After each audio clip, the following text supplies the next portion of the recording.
안녕하십니까. 5월 22일 수요일 말씀 묵상 함께 시작하겠습니다. 오늘도 말씀으로 하루를 시작하시는 귀한 성도님들, 주님께서 힘주시고 도와주시고 모든 일이 형통하시기를 간절히 기도합니다. 오늘 본문은 누가복음 24장 1절에서부터 12절까지 말씀입니다. 예수님의 부활에 대한 기록인데요. 이것을 통해서 우리 신앙의 가장 기본이라고 할 수 있는 이 부활을 다시 한번 재확인하는 시간이 되었으면 좋겠습니다. 그럼 먼저 말씀 보시겠습니다. 안식 후 첫날 새벽에 이 여자들이 그 준비한 향품을 가지고 무덤에 가서 돌이 무덤에서 굴려 옮겨진 것을 보고 들어가니 주 예수의 시체가 보이지 아니하더라. 이로 인하여 근심할 때에 문득 찬란한 옷을 입은 두 사람이 곁에 섰는지라. 여자들이 두려워 얼굴을 땅에 대니 두 사람이 이르되 어찌하여 살아있는 자를 죽은 자 가운데서 찾느냐? 여기 계시지 않고 살아나셨느니라. 갈릴리에 계실 때에 너희에게 어떻게 말씀하셨는지를 기억하라. 인자가 죄인의 손에 넘겨져 십자가에 못 박히고 제3일에 다시 살아나야 하리라 하셨느니라.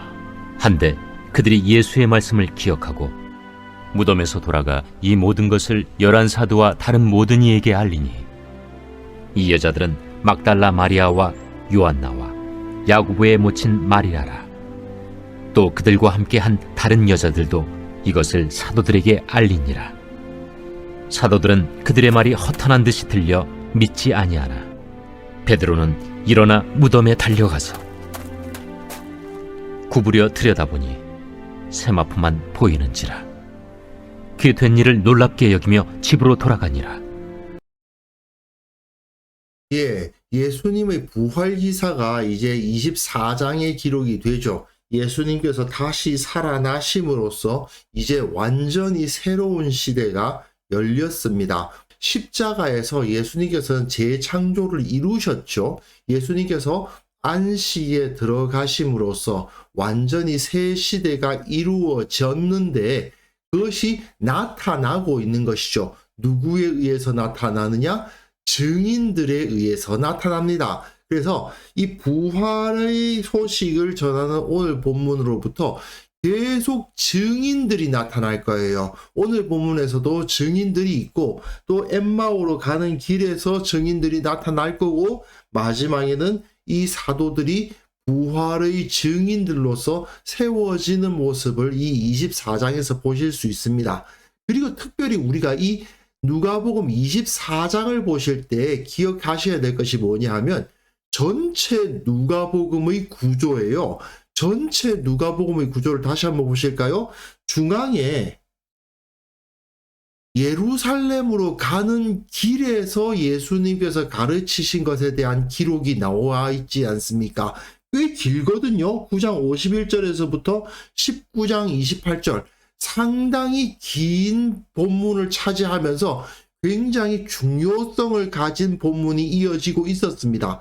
그리고 그 이전에는 갈릴리 사역이 있었고 이후에 예루살렘 사역이 있잖아요.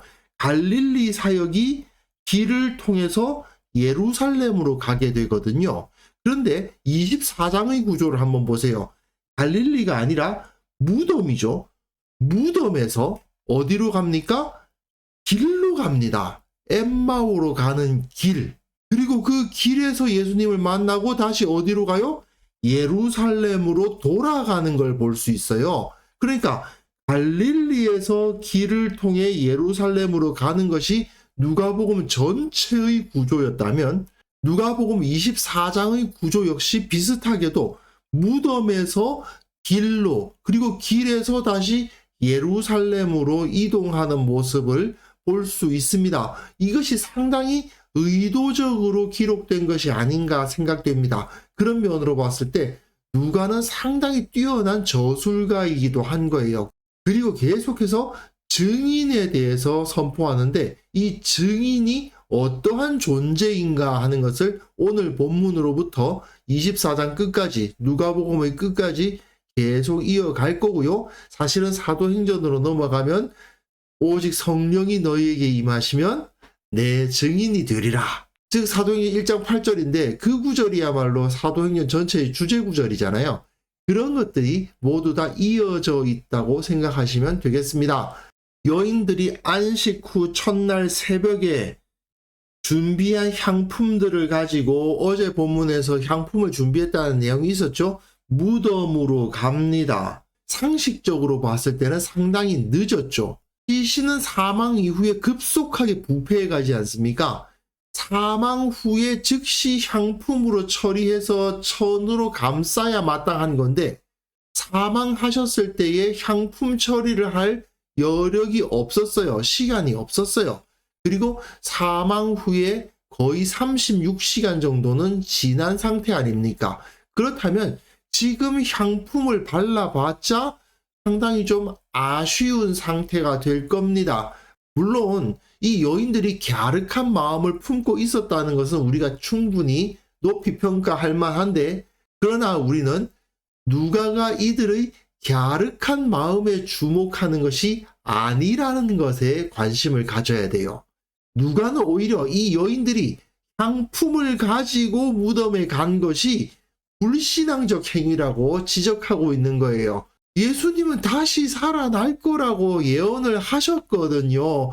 시신의 발을 향품이 필요 없으신 거죠. 돌은 무덤에서 굴려 옮겨져 있습니다. 들어가 보니 주 예수의 시체가 보이지 않습니다. 그런데 여기서도 매우 중요한 표현들이 있습니다. 보았다. 헬라어로는요, 유론인데요. 유리스코, 발견하다라는 의미를 가지고 있는 동사가 변형된 겁니다. 그리고 여기선 보이지 아니하더라라고 되어 있는데 이건 우크 유론이거든요. 우크가 not이니까 유론, 우크 유론 이렇게 써서 유론이라는 단어가 2번 나와요. 2번 나온다? 증인이죠. 증인, 증거. 2라는 숫자는 증인, 증거의 상징수입니다.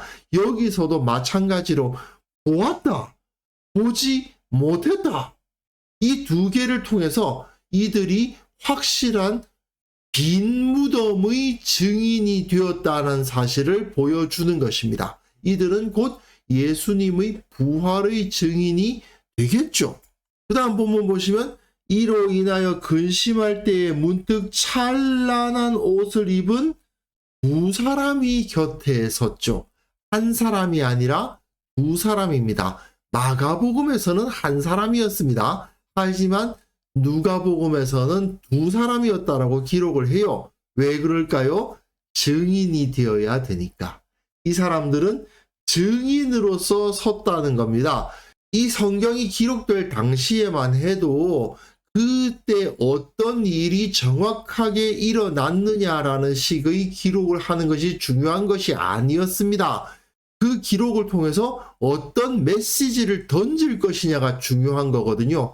아니 마가복음에서는 한 명이었는데 왜 누가복음에서는 두 명이냐 이렇게 말씀하시면서 성경을 못 믿겠네 이런 생각을 하시면은 그거는 18세기 이후 계몽주의 철학에 의해서 성경을 바라보는 거예요. 1800년 전에 기록된 문서를 가지고 18세기의 눈으로 평가한다는 것은 어리석은 짓입니다. 그렇기 때문에 우리는 여기서 누가복음이 무슨 메시지를 던지려고 하고 있는가 거기에 주목하셔야 돼요. 이들은 지금 증인들을 만난 겁니다. 찬란한 옷을 입은 두 사람이니까 틀림없이 천사였을 것입니다. 그런데도 불구하고 안드레스 듀오라고 적혀 있거든요. 듀오는 둘이고 안드레스라는 말은 사람이라는 뜻입니다. 왜 천사라고 하지 않고 사람이라고 했을까? 천사가 증인이 되는 것이 아니고 천사는 하나님의 말씀을 전달하는 사자죠. 사자와 증인은 다릅니다. 증인은 내가 꼭 이 사람 편에서 말을 해야 되겠다라는 생각을 갖고 있는 게 아니죠. 객관적인 상황에서 내가 봤어요 라고 말하는 사람이 바로 증인 아닙니까?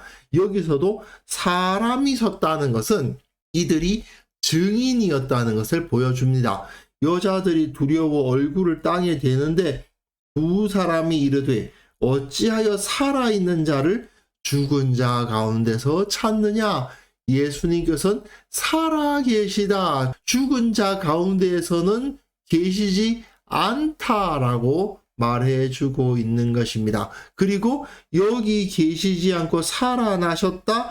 갈릴리에 계실 때에 너희에게 어떻게 말씀하셨는지 기억하라. 이러시기를 인자가 죄인의 손에 넘겨져 십자가에 못 박히고 제3일에 다시 살아나야 하리라. 예수님께서 이렇게 말씀하시지 않았느냐? 그런데 여기 이 두 사람의 증언이 매우 중요한 구조를 가져요. 첫 번째가 뭐냐 하면 예수님은 살아나셨다라는 사실을 선포합니다. 그리고 그 사실에 대한 근거로 말씀을 제시해요. 이게 굉장히 중요한 개념입니다. 예수님의 십자가와 부활을 증언하고 그 증언의 근거로서 성경 말씀을 제시하는 이후의 제자들의 행동을 거의 보여주는 것이라고 할 수 있어요. 이후에는 제자들은 계속해서 이런 형태로 복음을 전합니다. 물론 사도행전에 나오는 것입니다만은 베드로가 처음에 복음을 전할 때에도 어떻습니까? 오순절 성령 강림이 일어난 후에 사람들이 와서 저들이 세술에 취했다 이런 소리를 하고 있으니까 우리가 세술에 취한 것이 아니다라고 말한 후에 요엘서 본문을 제시합니다. 요엘서에 기록되어 있는 말씀을 제시한 다음에 우리는 지금 성령 강림을 받은 것이다. 예수님이 살아나셨다라는 것을 증거하죠. 이 구조가 똑같이 계속 사도행전에서 반복될 건데요. 여기서 그 모델이 제시되고 있는 겁니다. 증인은 언제나 말씀을 붙들고 그 말씀을 선포한 다음에 그 말씀을 통해서 예수님의 부활을 선포해요. 그러니까 그들이 여자들이죠. 이 여자들이 예수님의 말씀을 기억합니다. 그리고 그 말씀을 기억한 것을 가지고 무덤에서 돌아가 모든 것을 11사도와 다른 모든 이에게 알립니다. 말씀을 기억하고 무덤에서 돌아가 모든 것을 알려서 증언을 해요. 즉 말씀을 기억했다는 말과 알렸다는 말이 함께 제시가 되죠. 이들이 먼저 기본적인 증인의 태도로서 증인의 역할을 감당하게 되었다라는 것을 보여줍니다. 이 찬란한 옷을 입은 두 사람 다음에는 이 여인들이 증인이 된 거죠. 이 여자들은 막달라 마리아, 요한나, 야고보의 모친 마리아, 이들이 예수님의 부활을 보았다라고 기록하고 있고요. 또한 다른 여자들도 사도들에게 알렸다라고 기록하는데 사도들은 그들의 말이 허탄한 듯이 들려 믿지 않았습니다. 사도들이 그 말을 믿지 않았다라는 것을 기록하고 있는 이유는 사실은 예수님의 부활의 신빙성을 더 확실하게 만드는 장치죠. 왜냐? 이 사도들이 죽은 자가 다시 살아났다는 말을 그냥 믿을 만큼 순진한 자들이 아니었다라는 것을 보여주는 거 아닙니까? 여러분, 사람이 죽었다가 다시 살아났다고 그러니까 못 믿겠죠? 예, 맞습니다. 우리들도 못 믿었어요. 누구도 못 믿었겠죠. 하지만 우리 눈으로 봤다니까요. 우리는 도무지 부정할 수가 없다니까요. 이렇게 지금 이야기하려고 누가가 이런 장치들을 다 쓰고 있는 거죠. 베드로는 일어나 무덤에 달려갑니다. 구부려 들여다보니 세마포만 보이는지라 그 된 일을 놀랍게 여기며 집으로 돌아가니라고 되어 있습니다. 여기서 베드로가 상당히 중요하게 나타나죠.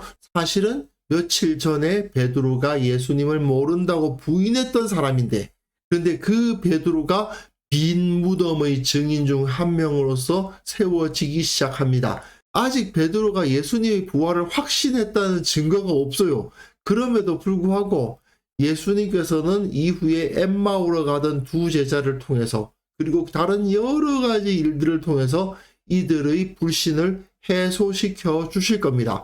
즉 누가는 이렇게 예수님의 부활을 믿지 못하는 제자들을 등장시켜가지고 또 예수님 모른다고 부인했던 베드로까지 등장시켜가지고 예수님이 다시 살아나셨다는 것을 확실한 증거로 제시하는 거죠.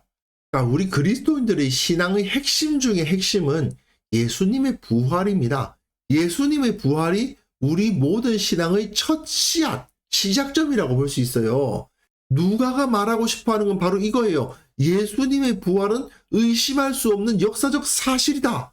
제자들이 모두 정신이 이상한 사람들이어서 이걸 믿은 것이 아니다. 모두 다 함께 거짓말을 하려고 작당을 한 게 아니다. 인간 역사상 전무후무한 사건, 죽었던 사람이 살아나고 다시 죽지 않고 하늘로 올리우신 사건이 발생했다. 인간 역사상 이 세상이 나타난 이후에 단 한 번도 일어난 적이 없고 그 이후에도 일어나지 않았던 일, 그것이 예수 그리스도에 의해서 일어났다. 모든 인간은 다 죽음의 영향력 아래 있지만 인간 세상의 모든 문제는 그 죽음 때문에 다 생기는 것이지만 예수님을 믿으면 그 모든 문제가 해결이 된다. 우리 죄와 죽음의 문제가 해결될 수 있기 때문이다. 이것이 우리 신앙 아닙니까? 그렇기 때문에 우리는 오늘 본문을 통해서 예수님의 부활에 대한 증거들을 다시 한번 돌아보면서 우리에게 주어진 이 신앙이 얼마나 대단한 것인지를 확신해야 될 것입니다. 우리는 죽으면 모든 것이 끝나는 것이 아닌 세상을 살아갑니다. 우리도 예수님처럼 부활하고 하나님의 나라에서 다스리게 될 것입니다. 그렇기 때문에 우리는 이 세상에서 절망하거나 악행을 저지르며 이기적인 삶을 살아갈 수가 없는 것이죠. 아무리 우리 삶이 힘들고 어려워도 부활의 능력이 우리에게 있기 때문에 우리에겐 소망이 있는 거 아닙니까? 그리고 여기서 잊지 말아야 될 것, 그 소망의 증거로서 이 성경 말씀이 주어져 있는 거죠. 증인들이 말씀을 선포하면서 예수님의 부활을 증언했던 것을 반드시 기억하시기 바랍니다. 우리에게 이 부활의 소망의 증거로서 이 말씀이 주어져 있다는 것을 기억하면서 이것을 귀히 여기고 감사히 여기고 말씀대로 살고 말씀을 전함으로써 부활의 증인이 되는 그런 삶을 우리가 살아가야 될 것입니다. 그래서 이 시간 함께 기도하실 때에는요, 내 인생의 유일한 소망은 부활하신 주님임을 기억하게 하옵소서. 우리 교회 모든 성도들이 부활의 소망으로 충만하게 하시고 세상의 어떤 어려움에도 흔들리지 않게 하옵소서. 함께 기도하는 시간 가졌으면 합니다.